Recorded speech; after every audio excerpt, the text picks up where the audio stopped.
Welcome back to Otaku no Video. As always, thank you very much for joining me, where today I am talking about Mobile Fighter G Gundam. Now, this series was released during a pretty dark time for Gundam. Sunrise, the studio that made Gundam, had been bought out by Bandai, and the Gundam franchise was in a rough patch. It was not doing very well, and the main Universal Century timeline was the only timeline, and it felt kind of played out. So when Bandai bought Sunrise out, they said, why don't you try making a couple of Gundam series that are in different universes, different timelines, so you're not beholden to the Universal Century story and the way all that's set up. So Sunrise said okay, and this was their first attempt at that, and this was their attempt to see basically how far they could stretch Gundam into Super Robot territory while still keeping it Gundam. Now, Super Robot shows are like Gurren Lagann or Godanner or Gravion, if you've seen those, Super Robot Wars. Over-the-top, melodramatic, fun, upbeat sorts of giant robot shows. Now, Gundam invented the real robot genre, the more serious style of mecha series where the technology is more rigorously defined and more rigorously engineered than the more magical technology, if you will, of a Super Robot show that just kind of works. So this was a big risk. G Gundam was also trying to appeal to non-Gundam fans, folks who were sort of turned off by that more hard tech, hard sci-fi approach of traditional Gundam. So as a result, G Gundam has a very ridiculous premise. It's over the top. It's about these various fighters, each of whom own their own giant robot Gundam, and they fight each other in this giant fight called the Gundam Fight, which ends in a big tournament, I'm not joking, and whoever wins the Gundam Fight is the last man standing, if you will, or woman. The country they represent ends up controlling Earth until the next Gundam fight. Yes, this is ridiculous. But again, it's okay. This is meant to be more Super Robot than a traditional Gundam series. It's definitely aimed at a younger audience, more like tweens. Again, melodramatic, over the top. The characters are more one note, if you will. But again, that's kind of where they're trying to go. It's definitely where they're trying to go. Now, the animation is always a question for these 90s anime series. And it's actually got a quite high budget compared to anime these days. Now, there's certainly episodes where the budget suffers, but overall, it looks absolutely fine. You know, there was no point at which I looked and said, that's really sucky. Moreover, everyone stays pretty much on model for pretty much the entire series. There are only a few moments where I was like, that character was clearly farmed out to another studio. It doesn't quite look right. Moreover, one thing I love about Sunrise is the care they put into their works, particularly regarding backgrounds and mood lighting. There are several scenes in which characters are walking down streets or exploring abandoned buildings, and there's a lot of attention paid to making that look moody and look appropriate for what that was is supposed to look like. And they'll add washes to the scene, or they'll add shadows to the top of the animation to add the idea of mood, and G Gundam just has a lot of that poured into it. So again, you're not going to see the best animation ever, but it certainly works.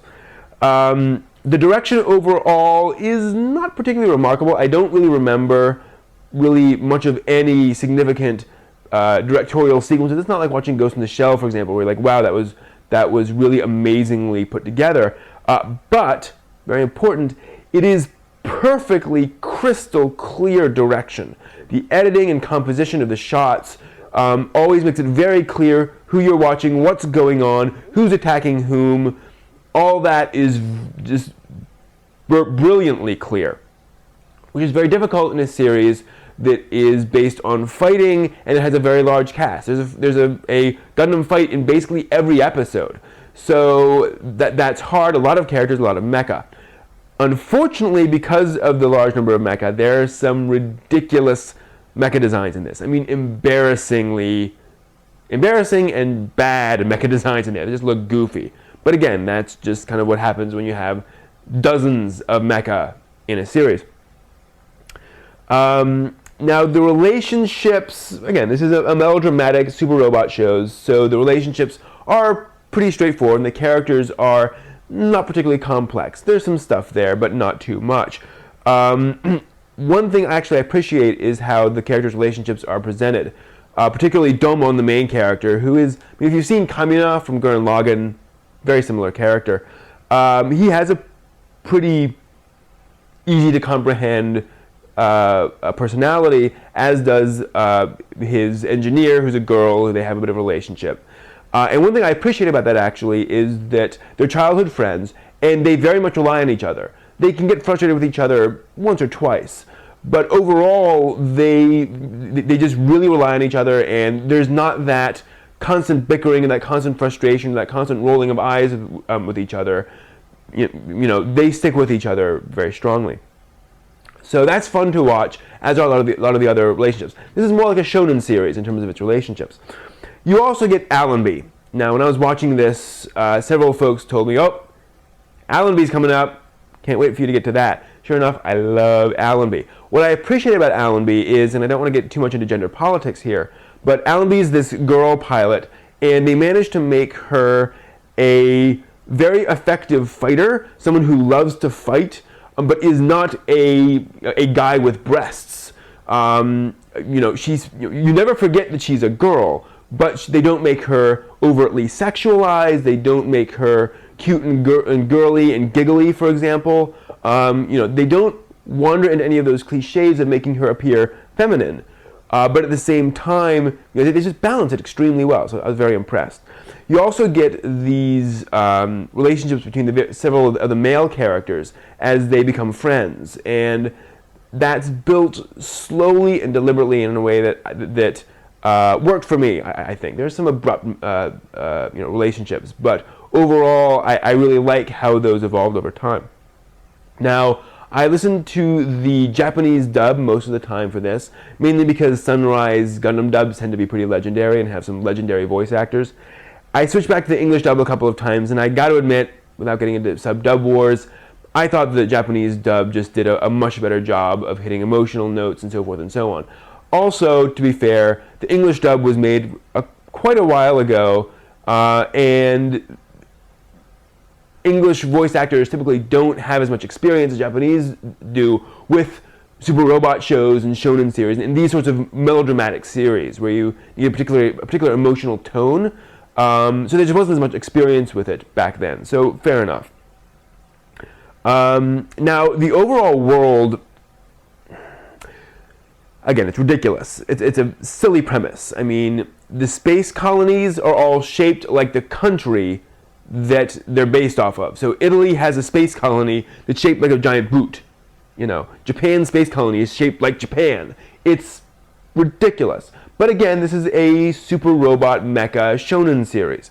And once all those things are established, the writers execute on that in a believable way.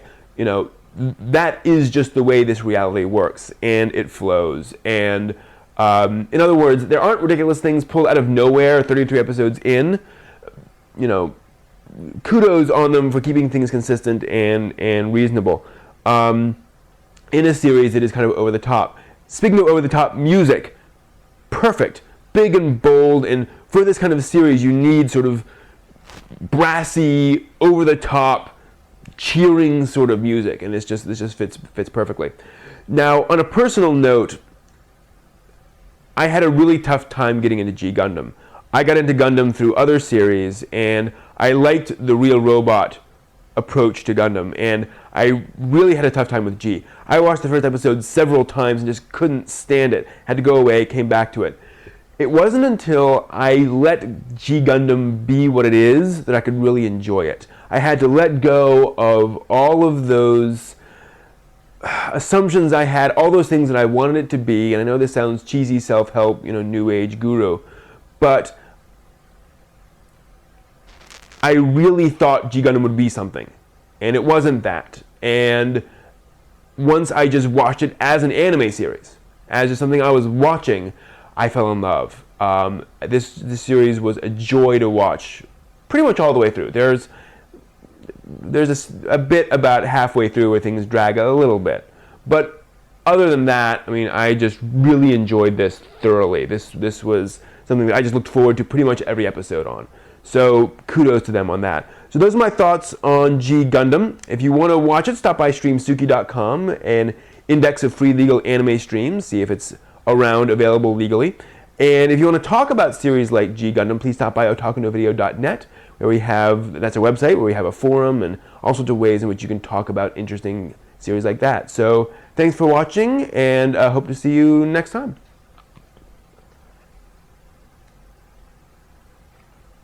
A sword?